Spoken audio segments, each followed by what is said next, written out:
ലോകത്തിലെ ഏറ്റവും മികച്ച പരിസ്ഥിതി സൗഹൃദ ബീച്ച് ദുബായിൽ യാഥാർത്ഥ്യമാക്കുക എന്ന ലക്ഷ്യത്തോടെയാണ് ജബൽ അലി ബീച്ച് ഡെവലപ്മെന്റ് പദ്ധതി ഒരുക്കുന്നത്. 330 ഹെക്ടർ സ്ഥലത്താണ് പദ്ധതി നടപ്പാക്കുക. ഇതിൽ 6.6 കിലോമീറ്റർ നീളത്തിലാകും ബീച്ച്. നീന്തൽ ഇഷ്ടപ്പെടുന്നവർക്കായി ഓപ്പൺ ബീച്ച്, കായിക വിനോദങ്ങൾക്കുള്ള ഡൈവിംഗ് ഏരിയ, കാഴ്ചകൾ കാണാനും വിനോദത്തിനുമുള്ള ഇടമായ വാക്വേ എന്നിവയെല്ലാം ചേർന്നതാണ് പദ്ധതി. 2 കിലോമീറ്ററാണ് ഓപ്പൺ ബീച്ചിന്റെ നീളം.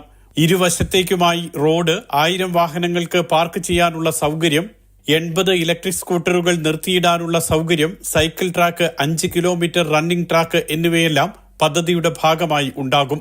കുട്ടികൾക്കുള്ള കളിസ്ഥലം വേറെയുമുണ്ട്.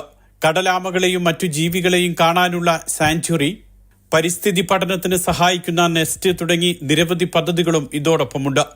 എമിറേറ്റിലെ ബീച്ച് ടൂറിസം സൗകര്യങ്ങൾ 400% വർദ്ധിപ്പിക്കാൻ ലക്ഷ്യമിട്ടുള്ള പദ്ധതികളുടെ ഭാഗമാണ് ജബൽ അലി ബീച്ച് വികസന പദ്ധതിയെന്ന് ദുബായ് കിരീടാവകാശി Sheikh Hamdan bin Mohammed bin Rashid Al Maktoum വ്യക്തമാക്കി.